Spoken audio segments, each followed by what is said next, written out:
Hai Sobat Pintar, balik lagi bersama saya Chris di Duit Pintar. Arbitrase adalah salah satu aktivitas trading yang cukup populer di tahun 2016 hingga 2017, terutama di dunia kripto di Indonesia. Hal ini tentunya dikarenakan adanya selisih harga aset kripto di Indonesia yang cukup tebal di tahun tersebut.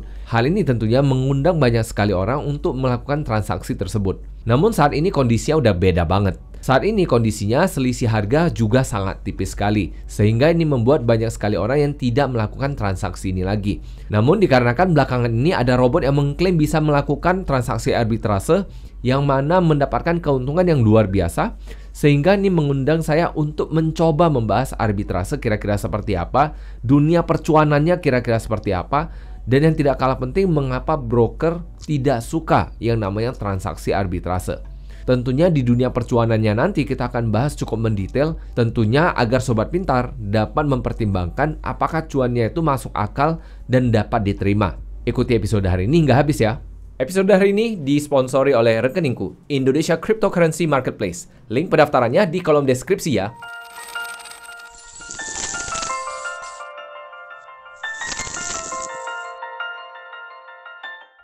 Seperti biasa nih, sebelum memulai, BPJS-nya dulu dong.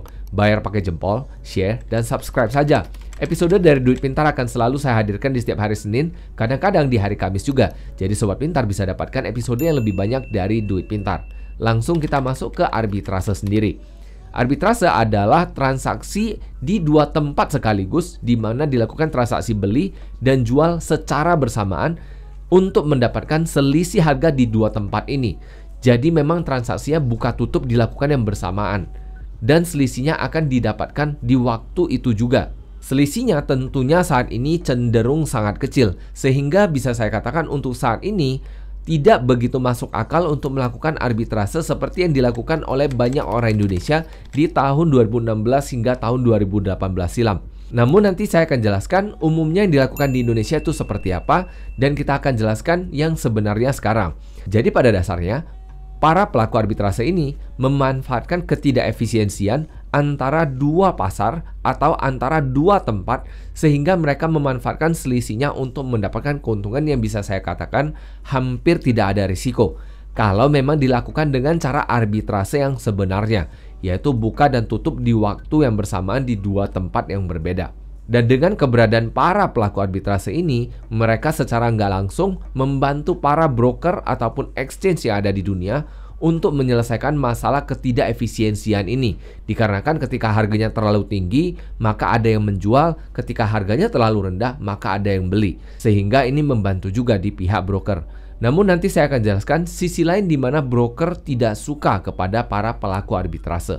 Sebelum masuk ke sana, kita bahas dulu gimana yang dilakukan oleh orang-orang di Indonesia di tahun 2016 hingga 2018 silam. Arbitrase dulunya lebih dikenal dengan istilah arbit.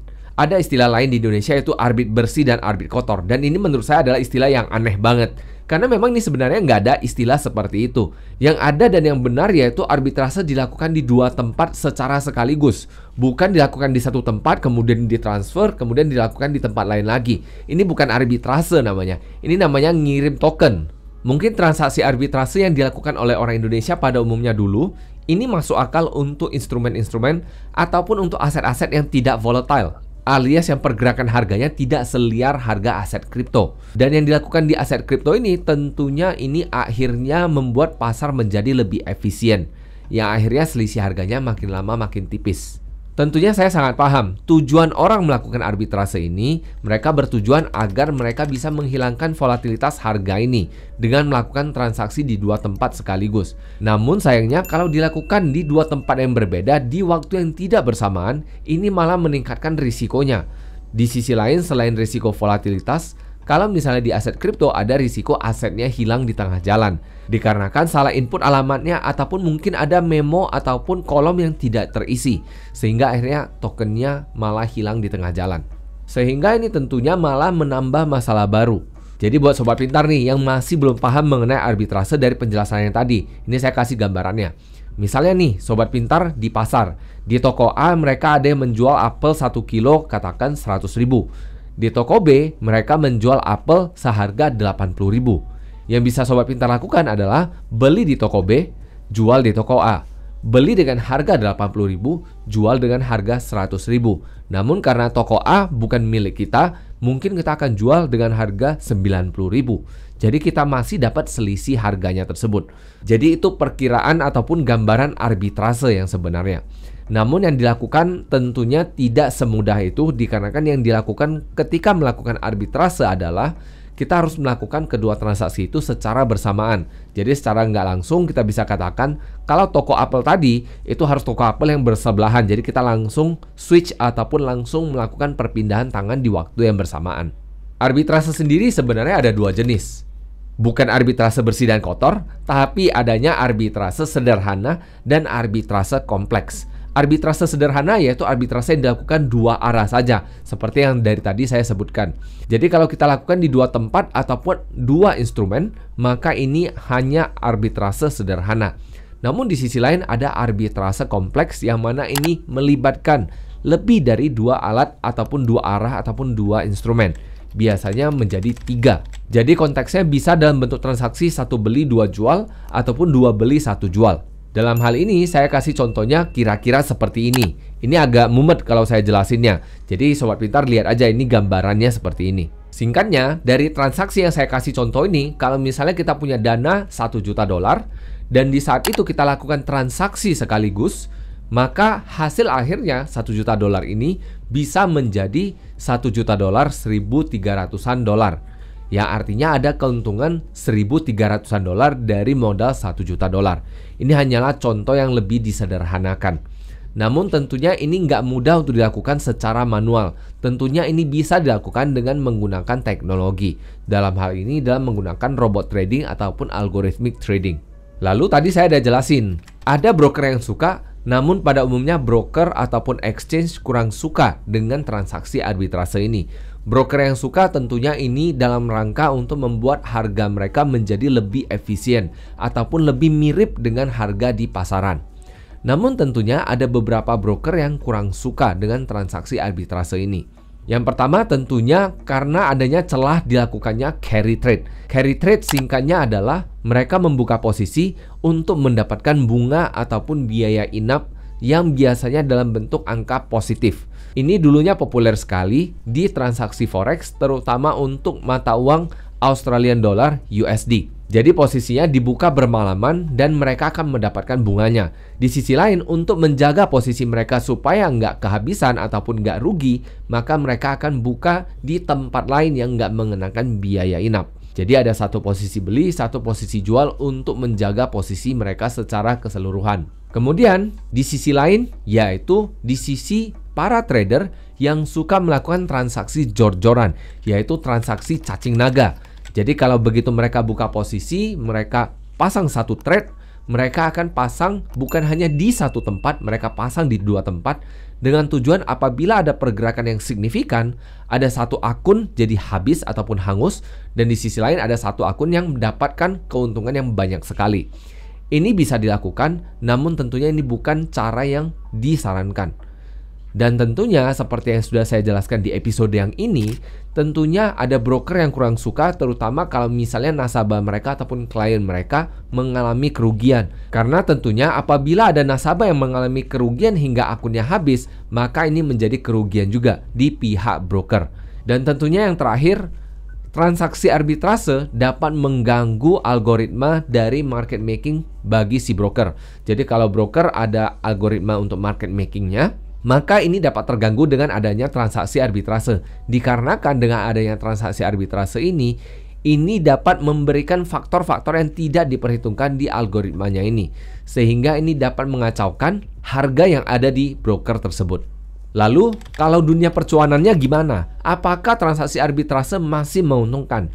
Singkatnya, ya, transaksi arbitrase masih menguntungkan dengan mengeliminasi hampir semua risiko yang ada. Cuman pertanyaannya kan, kira-kira profitnya banyak nggak? Cuannya gede nggak? Masuk akal nggak?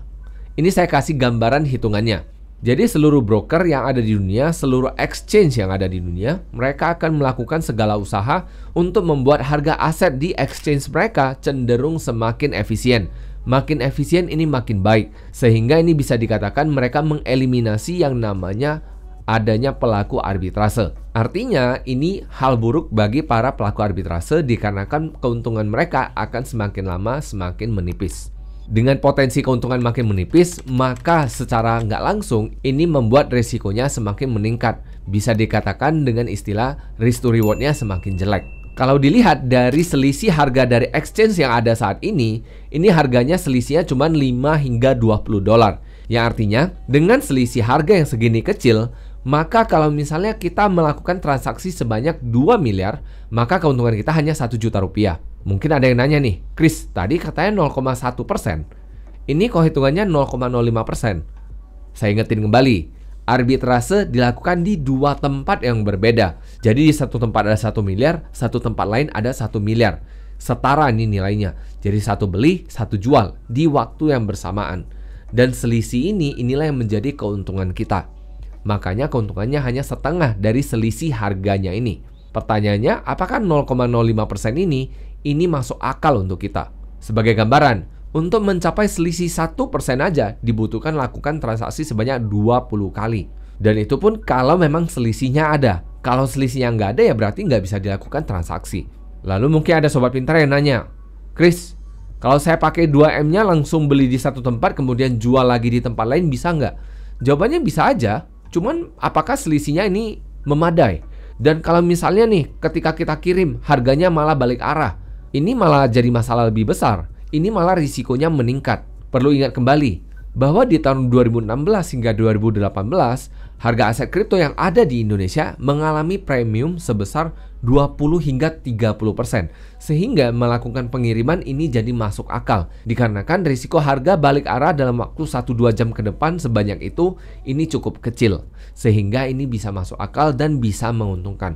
Untuk saat ini melakukan transaksi demikian ini sangat berisiko sekali. Jadi kalau misalnya nih sobat pintar lagi mikir-mikir nih, kira-kira pertimbangannya apa kalau kita mau melakukan arbitrase? Pertama, tentunya kita tanyakan apakah kita mau ambil risiko demikian hanya untuk selisih keuntungan yang cukup kecil. Kemudian yang kedua yang tidak kalah penting, tanyakan apakah di setiap waktu ada selisih harga sebanyak itu ataukah malah lebih kecil. Dan yang terakhir yang tidak kalah penting yaitu apakah biaya transfer ini memadai. Kalau memang kita biaya transfer yang nggak memadai, mungkin melakukan arbitrase bukanlah ide yang bagus. Dan mungkin menurut saya saat ini melakukan transaksi arbitrase nggak masuk akal. Kesimpulannya, arbitrase bisa dikatakan memang kita melakukan transaksi di dua tempat yang berbeda di waktu yang bersamaan. Dan ini tujuannya untuk mengurangi yang namanya risiko volatilitas. Namun tentunya kalau kita lakukan dengan cara yang salah, ini malah menjadi lebih beresiko. Misalnya seperti yang dilakukan di Indonesia di tahun 2016 hingga 2018 silam. Kemudian ada berbagai alasan yang dilakukan oleh broker ataupun diberikan oleh broker ketika mereka hendak menolak transaksi arbitrase. Tentunya ini dianggap dapat merusak algoritma mereka. Dan yang terakhir, dengan selisih harga antara satu broker dengan broker yang lain yang semakin lama semakin tipis, maka menurut saya risk to reward-nya semakin lama semakin jelek. Risikonya semakin meningkat, reward-nya semakin lama semakin sedikit. Jadi itu saja mengenai arbitrase. Seperti biasa kalau sobat pintar ada yang nggak ngerti ataupun ada yang mau ditanya, tulis saja di kolom komentar. Terima kasih sudah menyimak. See you in the next episode and bye-bye.